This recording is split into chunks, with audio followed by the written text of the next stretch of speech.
네, 히가시노 게이고 단편 하얀 흉기입니다. 이른 아침에 한 식품회사 빌딩 뒤편에서 경비 아저씨가 순찰을 돌다가 콘크리트 바닥에 피를 흘리고 쓰러져 있는 자재과 과장 아베의 시신을 발견합니다. 경찰은 6층에 있는 자재과 사무실 창문에서 아베가 떨어진 걸로 보는데요. 사망 추정 시각은 어젯밤 9시부터 11시 사이고 창틀 위쪽에 죽은 아베의 것으로 보이는 머리카락이랑 혈액이 묻어 있습니다. 그래서 아베가 창틀 위쪽에 머리를 부딪히면서 바닥에 떨어졌다고 추정하고 있어요. 다미야 경감은 아베의 자리를 살펴보는데 책상 위에 파일과 노트가 책꽂이에 꽂혀 있었고 담배 꽁초가 수북히 쌓인 재떨이 말곤 뭐 별 다른 건 없습니다.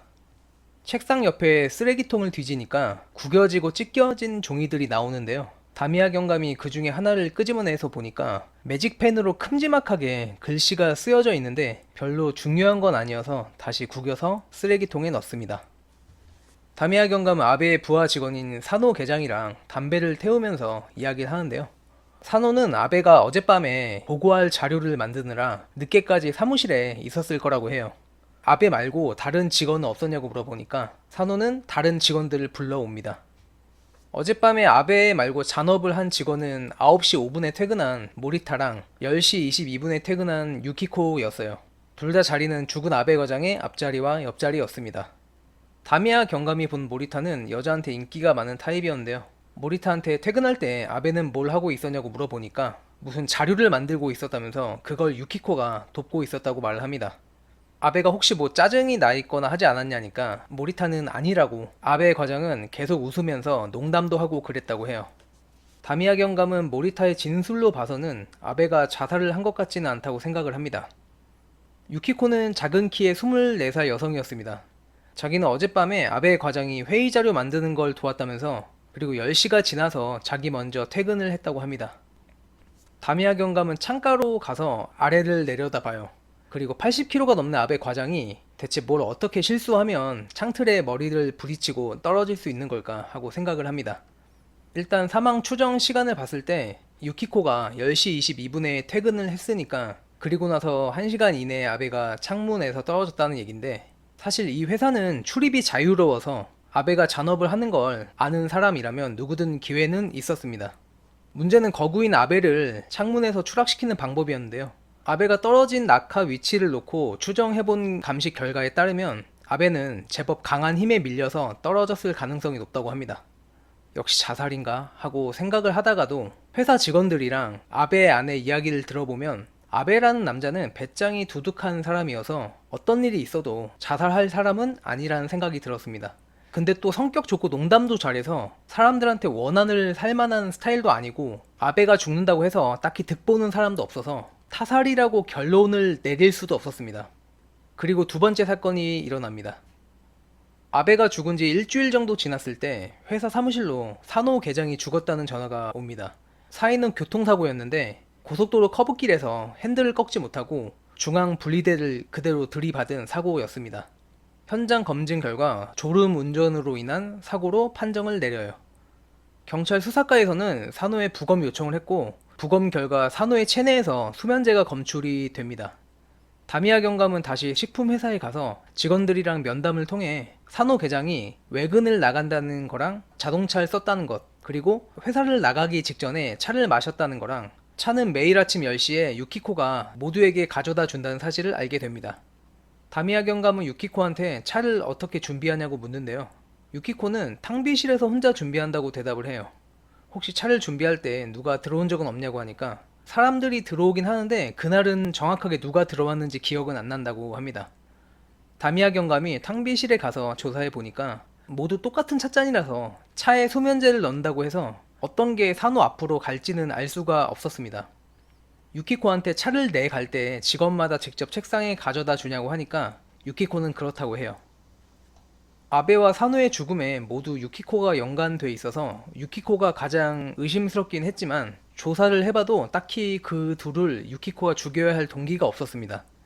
그리고 조사 과정에서 유키코는 그동안 꽤나 고생을 하면서 살았다는 사실을 알게 됩니다. 유키코가 이 회사에 들어온 건 4년 전인데 입사하고 1년 후에 어머니가 암으로 돌아가셨다고 해요.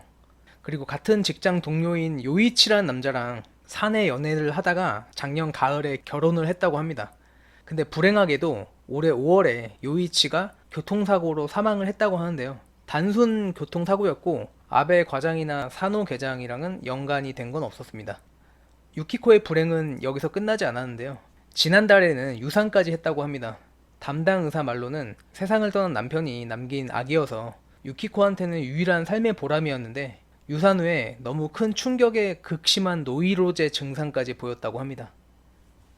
카페에서 모리타가 담배를 재떨이에 비벼 끄면서 유키코한테 말을 합니다. 도저히 못 기다리겠어. 얼마나 기다려야 돼? 1년? 2년? 유키코는 자기는 아직 그런 생각을 해보지 않았다고 하는데요. 모리타는 생각하지 말고 그냥 자기랑 사귀면 안 되겠냐고 유키코한테 계속 추근덕댑니다. 카페에서 나와서 모리타가 유키코를 집까지 데려다 주는데 유키코네 집 앞에 키가 크고 호리호리한 어떤 소년이 서 있습니다. 유키코가 많이 기다렸냐고 하면서 미안하다고 해요. 모리타가 누구냐고 물어보니까 유키코는 신지라고 남편의 동생이라면서 신지는 고등학교 1학년인데 일주일에 한 번씩 빨랫감을 가져오면 자기가 빨래를 해준다고 합니다. 다미야 경감이 창밖을 보고 있는데 건너편 건물 사무실에서 어떤 남자가 발판 위에 올라가서 액자를 걷는 게 보여요. 다미야 경감 머릿속에 뭔가가 떠올라서 이봐! 하고 부하인 니시오카를 부릅니다. 그리고는 니시오카한테 바닥에 서 있는 사람을 창가에서 밀어서 떨어뜨리는 건 어려워도 창가에서 의자 같은 데 올라가 있는 사람이라면 살짝 밀기만 해도 쉽게 떨어지지 않겠냐고 묻는데요. 니시오카가 근데 창가에서 의자 위에 서 있을 일이 있을까요? 라고 하니까 다미야 경감은 창문과 천장 사이에 액자를 걸거나 종이를 붙일 수도 있지 않냐면서 그러면 그럴 땐 의자나 뭔가를 밟고 올라가야 한다고 말을 해요. 다미야 경감이 생각을 해보니까 자기가 그날 아베의 쓰레기통에서 담배를 적당히 피웁시다 라고 적혀있는 구겨진 종이를 봤었다면서 혼신의 힘을 다해 떠밀면 의자 위에 서있던 아베는 균형을 잃고 창문 바깥쪽으로 쓰러지고 그 순간 창틀에 머리를 부딪힐 수도 있지 않을까 라고 말을 합니다. 그렇군요. 다미야 경감의 말에 감탄한 니시오카가 몇 번이고 고개를 끄덕입니다. 이렇게 되면 남는 건 동기뿐이야. 다미야 경감이 말을 합니다. 다미야 경감이 유키코가 유산했을 때 입원한 병원에 가서 담당 의사를 만나보는데요. 다미야 경감은 유키코가 유산 후에 심한 노이로제 증상을 보였다고 하던데 그래도 시간이 지나고 점차 안정을 찾았다는 이야기를 들었다면서 혹시 뭔가 딛고 일어날 만한 계기 같은 게 있었냐고 물어봅니다. 의사는 계기는 잘 모르겠고 유키코가 유산한 걸 알았을 때는 죽은 남편한테 미안해서 미칠 것 같았는데 알고 보니까 자기 잘못이 아니라는 걸 알게 돼서 조금은 안심이 된다는 얘기를 했었다고 합니다. 그 말에 다미야 경감이 다시 질문을 하는데요. 선생님 한 가지만 더 여쭤볼게요. 혹시 그녀가 이런 질문을 하지 않던가요? 이제야 정신이 드나 보네요. 니시오카 형사가 말을 합니다. 모리타가 몸을 일으키니까 머리가 욱신거려요. 유키코는요? 모리타의 물음에 니시오카 형사는 아마 지금쯤 자기네 집에서 살인 및 살인 미수 혐의로 체포됐을 거라고 말을 합니다. 그 말에 모리타가 눈을 크게 뜨면서 왜요? 라고 묻는데요. 모리타는 그동안 계속 유키코한테 구애를 했고 드디어 오늘 자기네 집에서 유키코랑 저녁 식사를 하기로 했다고 합니다. 근데 차를 마시면서 얘기를 하던 중에 갑자기 졸음이 쏟아졌다고 해요. 니시오카 형사는 모리타한테 당신 오늘 유키코한테 살해될 뻔했다면서 유키코가 수면제를 먹인 다음에 가스관을 열어두고 도망쳤다고 하는데요. 근데 이 집은 다행히 천연가스라 일산화탄소 중독은 안 됐다고 합니다. 다미야 경감이랑 경찰들이 유키코의 집으로 달려가니까 유키코 집 앞에 어떤 호리호리한 소년이 서 있습니다. 다미야 경감이 누구냐고 물어보니까 자기 이름은 신지라면서 형수를 살피러 이렇게 간간히 온다고 해요. 형수를 체포하러 왔냐고 묻는데요. 다미야 경감이 다 알고 있었냐고 물어보니까 신지는 왠지 형수가 그랬을 거라고 생각을 했다고 합니다. 신지 말로는 형수가 유산을 한 뒤로 좀 이상해졌다고 해요. 멍하니 생각에 빠졌다가 느닷없이 울었다가 여튼 많이 좀 이상했다고 합니다. 그러다가 한 번은 형수가 아이가 죽은 이유를 알았다고 했다는데요. 자기 회사에서 매일 담배를 피우는 인간들한테 둘러싸여 있다 보니까 자기가 유산을 한 거라면서 그 인간들한테 반드시 복수할 거라는 말을 했다고 합니다. 그렇게 무서운 형수의 얼굴을 본 건 처음이었다고 해요. 다미야 경감은 이제 우리한테 맡기라고 말하면서 이야기는 끝이 납니다.